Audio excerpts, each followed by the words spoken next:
Jai Ma Sharada, welcome to my channel. Today I am going to discuss about vital signs. ये video का part 2 है and part 1 is also available in my channel. Please check it. And if you like my video, please do like, share and subscribe. Thank you. So let's start. First, हम सीखेंगे ways of losing heat from the body. The heat is lost from the body through different organs. और वो organs क्या क्या है? First one is through the skin. Skin से कैसे lost होता है heat? The skin acts as one of the important organs in the heat regulation. It is controlled by the hypothalamus. When the body temperature is increased, the warm blood flows through the hypothalamus. The hypothalamus, which is very sensitive to heat variations in the blood, sends impulses to the skin, causing vasodilation. Due to the vasodilation, more blood comes to the skin and the heat is lost by means of conduction, convection, radiation and evaporation, but mostly by the radiation. तो अभी हम सीखेंगे what is conduction. Conduction is the transfer of heat directly through a substance from hot part to the cold part, from one molecule to the other, and it can be done is by direct contact. Heat is transferred by conduction from the body to any substance in contact with the body, such as air, clothes, foodstuffs, water, etc. And very little amount of heat is lost by conduction. Okay. Then what is convection? Convection, it is also a method of transfer heat by circulating air or liquid, and it depends upon the air movement and the temperature of the atmosphere. Then what is radiation? Radiation is a transfer of heat from the surface of the one object to another which are not in contact with each other. These waves travel through the space without causing any appreciable change in the temperature of the air. About 60% of the body heat is lost through radiation. Then what is evaporation? Evaporation is a process by which a substance in liquid state is changed into vapor. Such a process requires heat. Body loses a large amount of heat by way of evaporation of perspiration and sweat. Each gram of water takes up to 580 calories of heat from its surrounding. When the body temperature is increased, the sweat glands become active and secrete sweat through which the body heat is lost.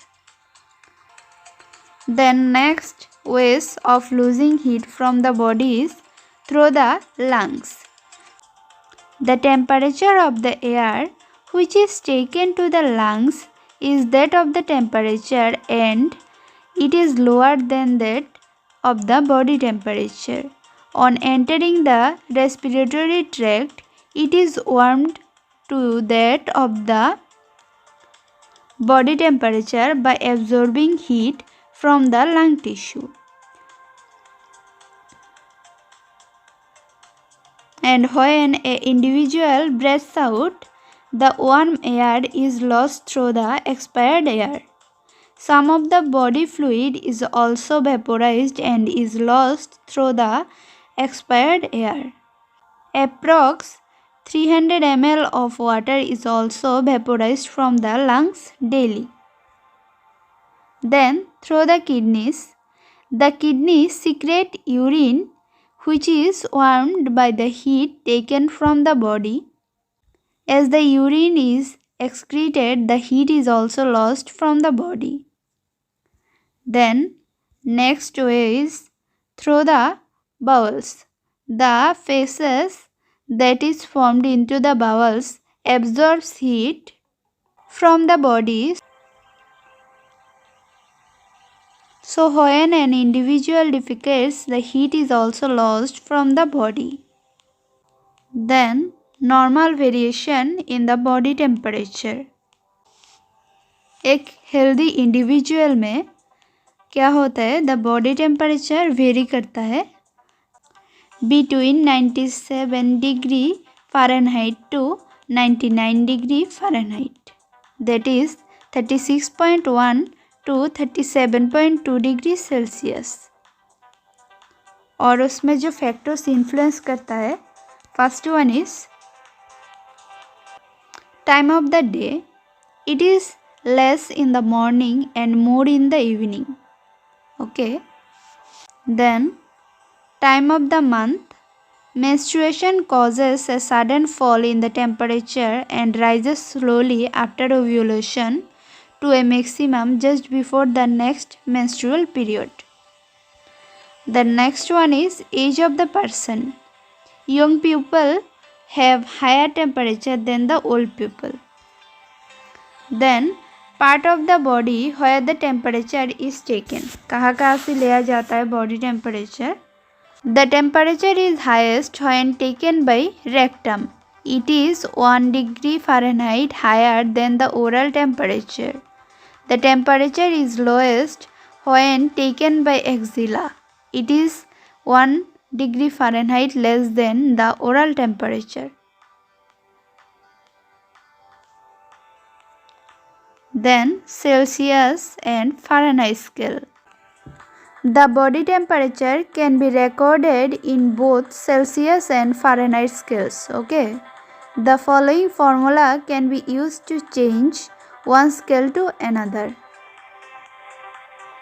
The first one is how to convert Fahrenheit scale to Celsius scale. And the formula is C means Celsius scale equals to F means Fahrenheit scale minus 32 bracket into 5/9. Example, अगर हम 104 degree Fahrenheit scale से इसको Celsius में convert करना चाहे तो that will be C equals to 104 minus 32 bracket into 5/9. And the final answer will be C equals to 40 degrees Celsius. Then next, how to convert Celsius scale to Fahrenheit scale. And the formula is F equals to C is to 9/5 bracket plus 32. Example, अगर हम 37 degree Celsius को Fahrenheit में convert करना चाहे तो that will be F equals to 37 into 9/5 bracket plus 32, and the answer will be F equals to 98.6 degree. Then we will discuss about fever or pyrexia. So fever or pyrexia is defined as a rise in the body temperature above 99 degree Fahrenheit, that is 37.2 degrees Celsius. And the causes of fevers are infections, diseases of the nervous system, certain malignant neoplasms, then blood diseases such as leukemia, embolism and thrombosis. Heat stroke from exposure to hot environments, then dehydration, surgical trauma and crushing injuries, skin abnormalities that interfere with heat loss, then also allergic reactions to foreign proteins, etc. And it is also important to know that fever is not a disease but it is a sign, and fever is also a protective function of the body because the rise in temperature prevents the growth of organisms causing the disease. And also a temperature of 104 to 105 degree Fahrenheit for several hours will destroy the organisms of syphilis and gonorrhea. Then we will learn about types of fever. Terms used to describe the types and phases of fever. First one is onset or invasion. Onset or invasion of fever is the period when the body temperature is rising, and it may be a sudden or gradual process. The next one is stadium. Fastigium or stadium of fever is the period when the body temperature has reached its maximum and remains fairly constant at a high level. Then decline. Decline of the fever is the period when the elevated temperature is returning to normal and the fever may subside suddenly, that is decline by crisis, or gradually, that is decline by lysis. Then what is crisis? Crisis is a sudden return to normal temperature from a very high temperature within a few hours or days. Then what is true crisis?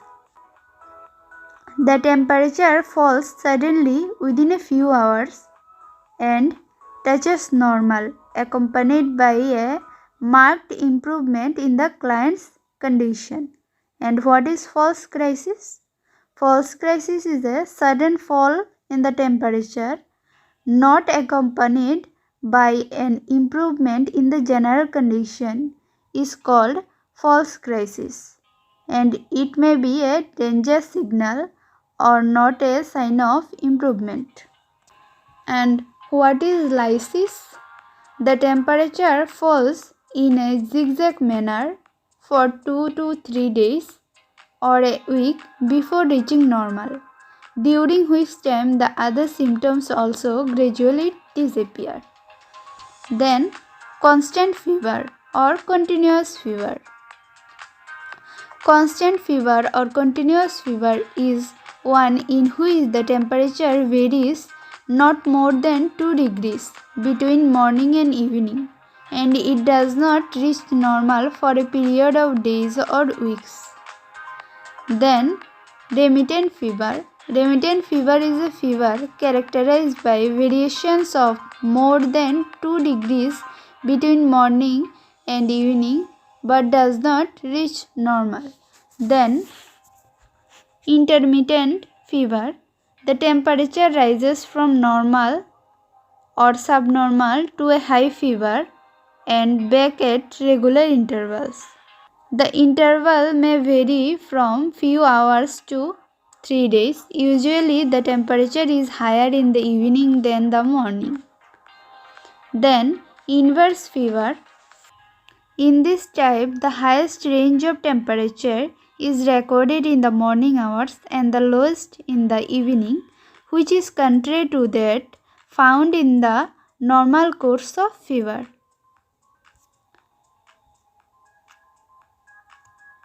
Then hectic fever. When the difference between the high and low points is very great, the fever is called hectic fever. Then relapsing fever. Relapsing fever is one in which there are brief febrile periods followed by 1 or more days of normal temperature. Then irregular fever. When the fever is entirely irregular in its course, it cannot be classified under any one of the fevers described above, and it is also known as irregular fever. Then rigor. Rigor is a severe attack of shivering in which the body temperature rises rapidly to a stage of hyperpyrexia as seen in malaria. Then low pyrexia.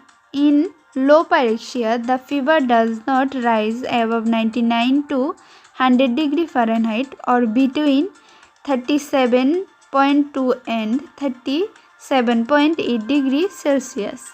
In low pyrexia, the fever does not rise above 99 to 100 degree Fahrenheit or between 37.2 to 37.8 degrees Celsius. Then, moderate pyrexia, the body temperature remains between 100 and 103 degree Fahrenheit or between 37.8 degrees Celsius to 39.4 degrees Celsius.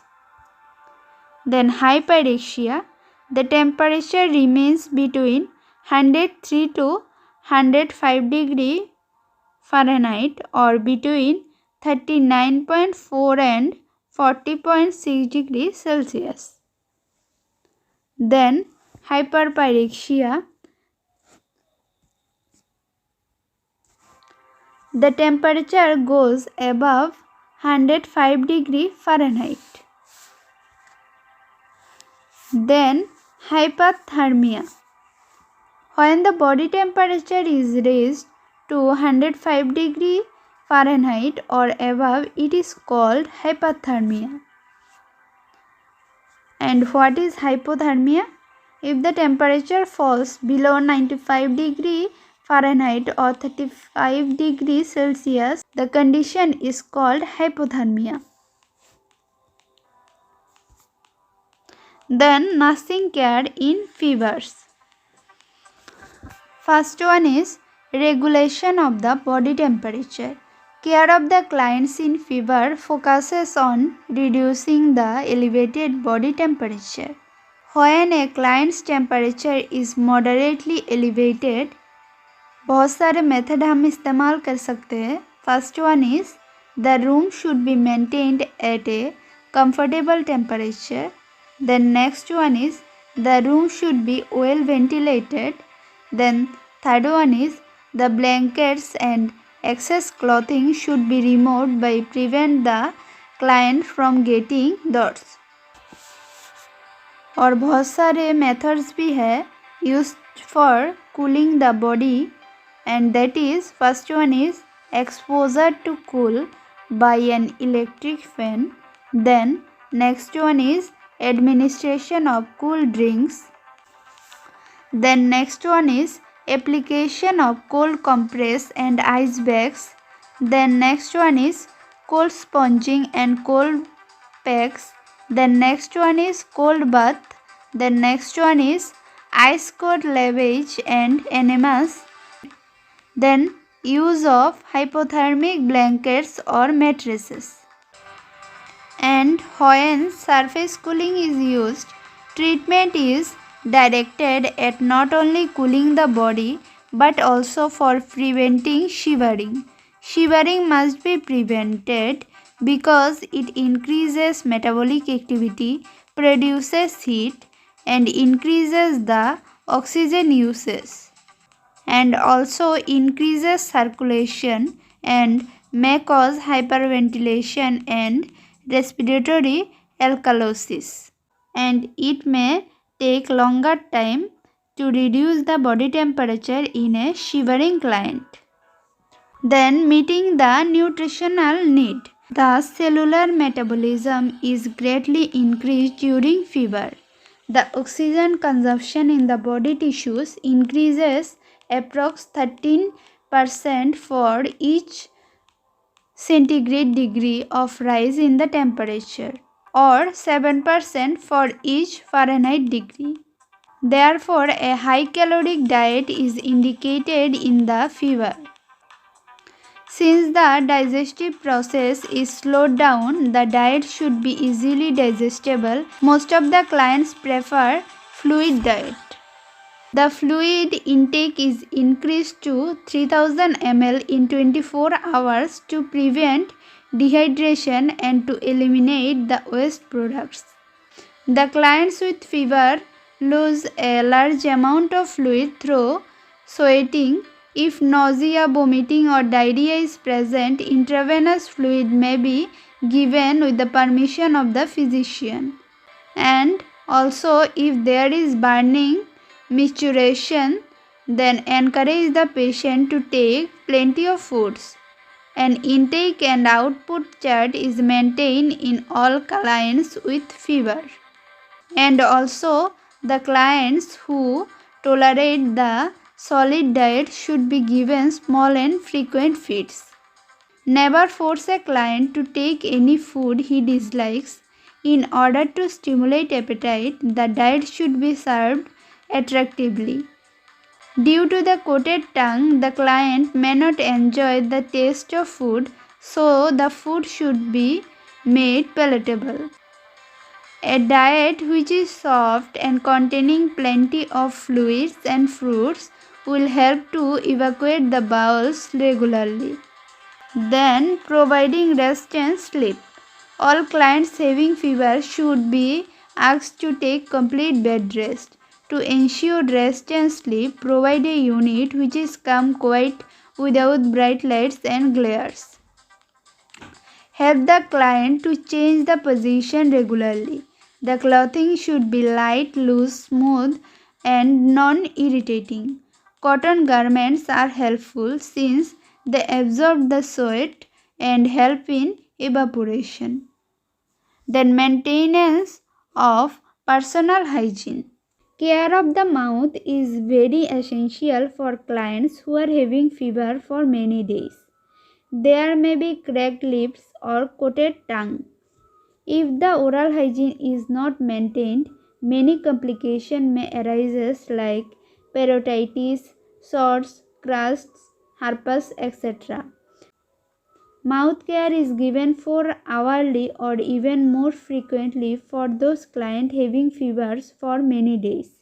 Apply any one of the emollients to dry lips to prevent cracking. Care of the skin and pressure points are necessary to prevent bed sores. Sponge bath is given daily to keep the client clean.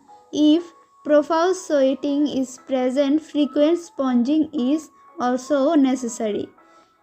A 4-hourly back care may be given with special attention to the pressure point.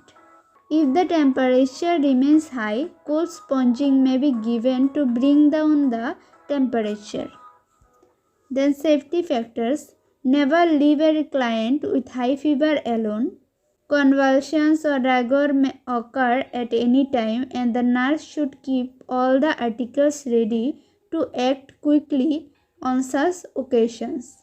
If the client has a fever over 103 Fahrenheit for a long time, it may lead to delirium and convulsions. If the temperature is remaining high for a long term, irreversible changes may occur in the brain cells. If the temperature is not coming down with cold applications, then antipyretic drugs like paracetamol should be given with the advice of the doctor. Surface cooling should be done gradually. Sudden cooling can lead to serious side effects such as cardiac arrhythmias. When the temperature is brought down to the desired level, the client should be protected with warm blankets to prevent them going to hypothermia. If any type of cold applications are used, the nurses should inspect the skin for discoloration and apply cream or oil on the affected area. Then observation of the clients. Clients with fever need constant intelligent observation by the nurses. The vital signs are to be checked frequently to know the progress or regression of the disease. Any worsening of the client's condition should be noted and reported immediately. The next, when any type of cold applications are applied, the temperature should be taken by the rectal method to get an accurate body temperature. Measure and evaluate the urinary output periodically. Then care and rigor. Rigor is characterized by three stages. Means there are three stages. First one is cold stage, second one is hot stage, third one is sweating. So, first stage or cold stage. In this stage, the client shivers uncontrollably. The skin is cold, face is pinched and pale. The pulse is feeble and rapid. The temperature rises rapidly to 103 degree Fahrenheit, that is 39.4 degrees Celsius or above. In this stage, cover the client with blankets and apply warmth with hot water bags. Give warm drinks, protect the client from falling. Second stage or hot stage. The skin feels hot and dry and clients feel very thirsty. The shivering stops. The clients may be restless. The temperature may continue to rise. During the second stage, remove all the blankets and hot applications. Cover him only with a thin blanket. Give him cool drinks. Cool compresses are applied to the head to relieve congestion and headache. The temperature is carefully recorded every 10 to 15 minutes. Watch pulse and respiration carefully. If the temperature goes very high, that is 105 degree Fahrenheit, cold sponging may be started. And also watch for the early signs of sweating. Third stage or stage of sweating. The client sweats profusely, the temperature falls, the pulse improves, acute discomforts are diminished. The clients may go into shock or collapse if not cared properly. Give a quick sponge and dry the client. Put on clean and dry cloths and cover the client with a tight cotton blanket. Sweet drinks may be given to treat fatigue. Make him comfortable. Let the client sleep. Continuous watching is necessary. Take TPR every 15 minutes without disturbing the client. When the temperature comes down and the pulse is not improved, it should be considered as a false crisis and the client's condition may deteriorate unless carefully watched. That's it for today. Thank you.